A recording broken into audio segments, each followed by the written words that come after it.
Ivy, Board of Trustees, faculty, families, and friends. My name is Vivian Liu, a freshman from China. It is my honor to represent the underclassmen to congratulate all the seniors who are graduating from LA today. Coming to LA is not my first time studying abroad. I lived in Paris for 2 years before I came here.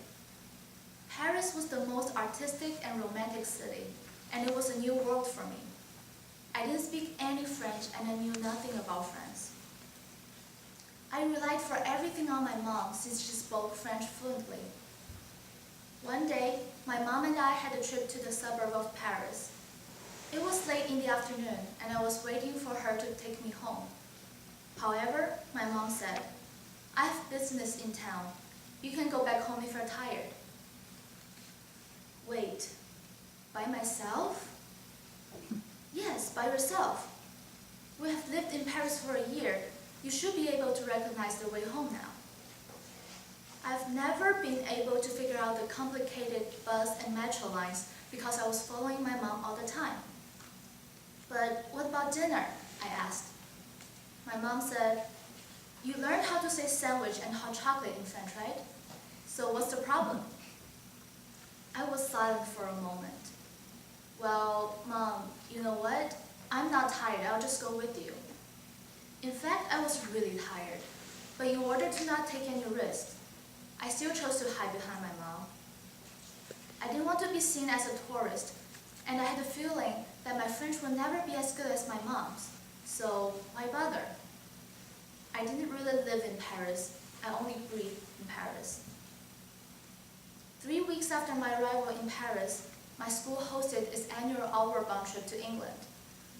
It was kind of like Windsor Mountain, but we stayed for 1 week. It was my first time leaving both of my parents for that long. I got ants in my pants because I was nervous, but more excited. When we arrived at our dorms, I walked over to the windows and wanted to close the curtains. As my hand reached for the curtain, 2 girls next to me almost screamed at me. No, don't close the curtains. There's no service, I have to call my mom." I then realized that they were crying their eyes out. I was confused. I was so happy that I finally didn't have to be under my mom's control, so how could they be so sad? In the meantime, a girl from another room came in and asked me, "Are you okay?" I stopped for 2 seconds because I didn't expect she would ask me this question. "Yes," I responded. "Why?" I could think of no reason for me to be not okay. By then, the girls in my room were whimpering to their moms about how they wanted to go home. I spoke barely any English at that time, so I thought I should be the one who's scared.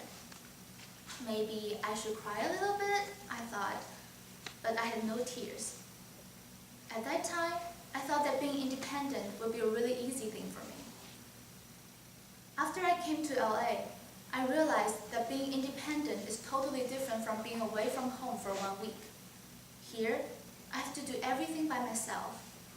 It took me some time to get used to it, but I could still easily handle it. Everything went fine until the spring term. I contracted a disease called HSP. I got rashes all over my feet and legs, and it was really painful. The nurses took me to the doctor's office, and they said that I could still go to school and I could recover without any medication. They gave me nothing besides ibuprofen, and it wasn't doing any good. As time went by, my feet got worse and worse, and I was missing more and more schoolwork. My feet became hot and swollen.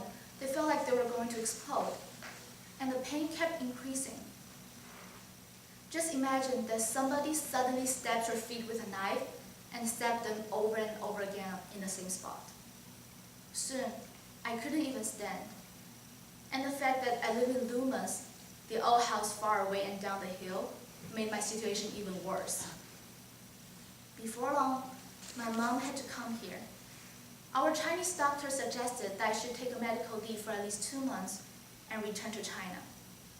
I didn't want to give up. I still wanted to finish this term and have good grades at the end, but I didn't see how that could happen. After being hospitalized for 3 days, I was finally back to school, in a wheelchair. I felt like an invalid, but that was the only way I could move. I had missed more than 3 weeks of school, almost the whole midterm. So how could I make it up? Every day, I asked myself the same question. Why didn't I just choose to go back to China and relax? I've never cried as much in my life as in those 2 weeks. But I knew that panicking wouldn't solve any problems, so I gritted my teeth and got to work. One thing led to another, and I started to catch up in every subject. Finally, I was all caught up. If I had chosen to go on medical leave or go back to China, I would be a lot more comfortable than I am now. But as Ginny Rometty, the CEO of IBM, has said in 2011 in the most powerful woman talk show of the Fortune magazine, growth and comfort do not coexist. From needing my mom's protection all the time, to wanting to be free from her control, to receiving her support again but not hiding behind, I'm not the little girl who hides behind her mom's skirt anymore. I grew up. Pain has taught me that there's really nothing fun about growing up. Growth occurs when we step out of our comfort zone, when we take risks, and when we get hurt. Thank you.